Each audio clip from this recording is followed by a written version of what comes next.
That's what I would do. Oh, sorry, Apollo. Oh my goodness.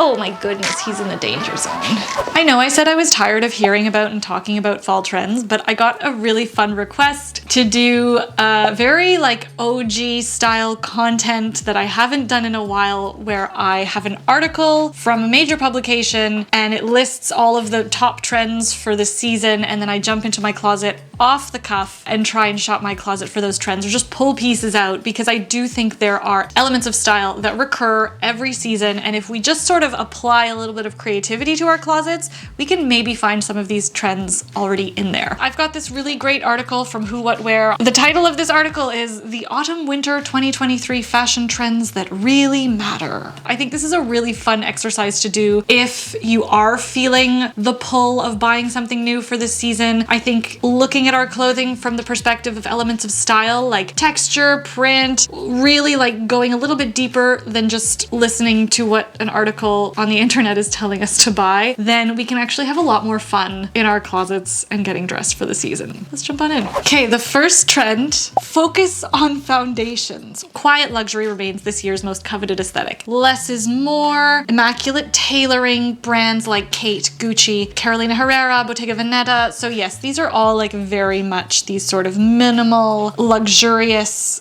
kind of looks. This is looking like tailored separates. Even in their example, there's like a beautiful accordion pleated midi skirt, which I'm pretty sure we would be like, oh, that feels so 2015, 2016, but really it's not. It would work with this. Okay, so this guy, and if we're looking at luxe fabrics, quiet luxury, I'm gonna top this with a nice trench coat. I think that would be really good. There's like this really interesting slouch, right, to this whole quiet luxury look. Okay, so I'm gonna do this with my oversized men's sweater, and I'm gonna leave it untucked with a boot. Clutch control. This is so easy. Clutches. I mean, literally. I have a clutch. The ones that they're talking about here have this really nice, like malleable silhouette, like really soft, something that you can kind of carry under your arm. I'm also seeing that they are a little bit large, so you can kind of just like hold them like this. The smaller ones seem to have a little bit more structure. Do you need an actual clutch to participate in this trend? No, I don't think so. Like if you had a bag like this, for example, like the puzzle, even if you can't detach the strap, you can literally just hold it like a clutch. Like, I don't know, is that cheating? I don't think so. Just hold it like a clutch. Topped with a bow. Bows are to autumn what rosettes were to spring. Okay, this is in reference to ballet core, which we have been seeing a lot. So if this is referencing ballet core as a whole trend, maybe you don't need to actually participate in the whole bow thing if that's not your vibe or if that's not your aesthetic. You could maybe throw on an old pair of ballet flats that you have, or wear a blouse that feels maybe a little bit more romantic, or even like a wrap sweater. You know what? That's what I'm gonna do. It seems as though it doesn't matter where your bow is. They have big bows, more subtle ones at Victoria Beckham, elegant ribbons. This is like another easy one. Do you need something with a bow on it? No. I think you could get like a little ribbon and tie a bow in your hair and call it a day. But I'm gonna go a step further. I'm gonna put this in my hair, tie it like a bow, and reference the ballet core with my beautiful wrap cashmere sweater. Butter me up. God, I love these titles. Yellow. This beautiful pale yellow. This is like a color trend, and these ones are more difficult, especially if you have a curated closet, especially if you enjoy curating it based on color. It's so subjective because we want to wear colors that flatter and that we like. Now we're talking about buttermilk yellow. It's luxurious in a pastel palette. If you like yellow, but you don't feel good in yellow, you can always participate in this kind of trend via accessories. The only butter yellow that I have is this. This is super summery. I could layer it over like a white turtleneck. If I were cool, if I had a more eclectic style, that's what I would do. If I really, really wanted to participate in the butter yellow and wear this sort of like out of season, I would probably do something like this. Put it underneath, wear it as like a cute little peeking out of an underlayer of one of my button-down shirts. Check yourself. Okay, so this is another very specific one. It's a print, so much like butter yellow. If this isn't your jam, don't worry worry about it. Just skip over it, you know? Checks are everywhere in the autumn, whether it's houndstooth, whether it's window pane, whether it's a classic plaid. It's less about the checks, I think, and the checks that we're seeing here, which are a little bit more like heritage inspired. I think it's just like incorporating squares of any kind. However, for 2023, they're saying they're significantly punchier than their predecessor and unusual color mixes. I do not have checks. I do not. I have no squares. Oh my gosh, look how bad this is. I said I don't have checks. I lied. I lie. OMG, how could I miss it? My vintage plaid mini. Look at this. This is why we need to look at our closets first. OMG. Okay, so I'm just gonna do this. I mean, they're talking about wacky colors. I mean, I don't need to go get another check to do the wacky color pairing. I've already got this really bright check color. Maybe what I would do is something like this. If we're talking about punchy colors, I would do like the red on red, which could be kind of fun. Actually, you know what I would do? Rather than do the red on red, because we're still looking for that like heritage vibe, that fall vibe, and this feels a little like trying too hard. I would do this sweater, vintage. It's got like such an interesting combination of these like purples and greens. Really good, like nice thick gauge. This is what I'm gonna do. Hide and seek. What does that mean?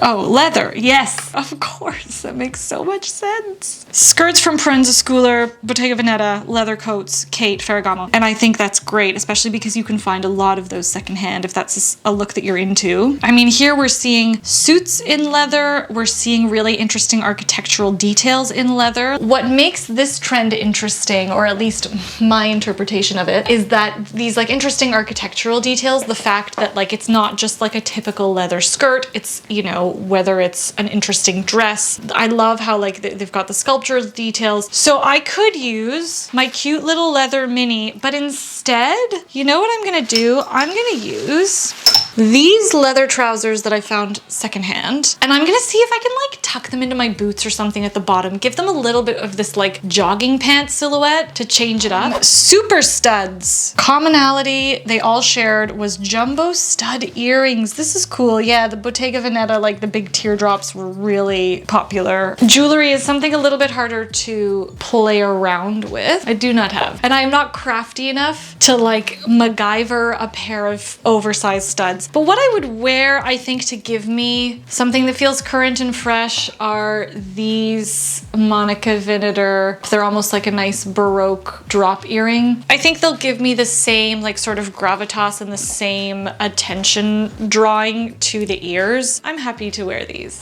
Fem Fatal era. Oh, this is fun because this is like really open to interpretation. A love letter to black. That's the story of my life. Seduction was a recurring theme across a multitude of runways. They're talking about David Coma's latex lathered collection, thigh highs, bra tops, and skirts held together by safety pins, film noir inspired svelte dresses, opera gloves, car coats. I like this. They're saying whichever way you interpret the trend, one thing's for certain, it's time to enter your femme fatale era. I would interpret this with like, obviously my black bustier I think will serve me well here, and I love wearing this. I may pair it with like a leather trouser perhaps, or maybe even with a skirt. They're talking about femme fatale. We're seeing these like really cool long line dresses and just go all in. Soft to the touch. Comfort is more than a trend. It's a state of mind. You got that right, who what wear. Cozy vibes, loungewear, yes. Shearling heavily on outerwear and accessories, adding a soft touch to the clean lines. Oversized totes in interesting textures, shearling lined mules, velvet dress, velvet boots, fuzzy, cozy, but in, I think, unexpected ways, or in garments that can be like over the top kind of thing. So like big fuzzy coats. Everything feels a little bit more maximalist with this. So essentially the element here is just super soft texture in an unexpected way. It would be nice to go beyond knitwear here. That's a tough one because again, this is like a really specific, like the shearling, the big fuzzy. If you have anything faux fur, I think a lot of us might have these like faux fur vests from the early aughts. I don't think I have mine anymore. Oh no, I lie. Of course I kept it because I love this thing.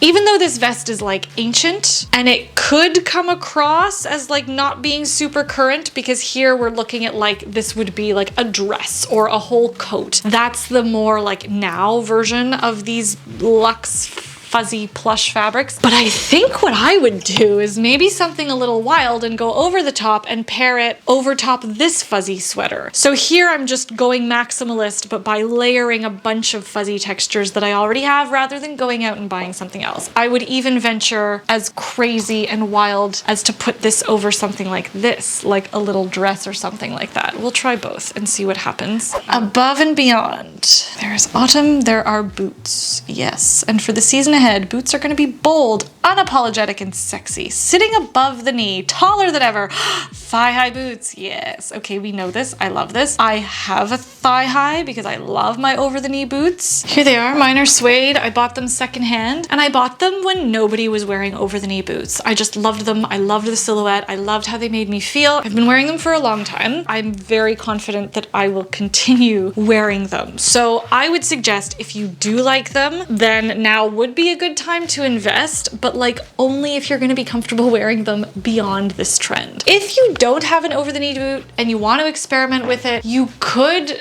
do perhaps like a super high stocking or sock and see what that looks and feels like first with a pair of regular like knee-high boots, and just pull the sock a little bit over the knee and see how you feel in that before investing or entertaining this kind of trend. So that is what I have for you today. Thank you so much as always for watching and for being here. I hope you liked this very off-the-cuff video. Give it a thumbs up if you learned something new, or if you did like it, hit subscribe if you haven't already, and I will be back with another slow fashion video. Thank you so much for watching as always. Ciao!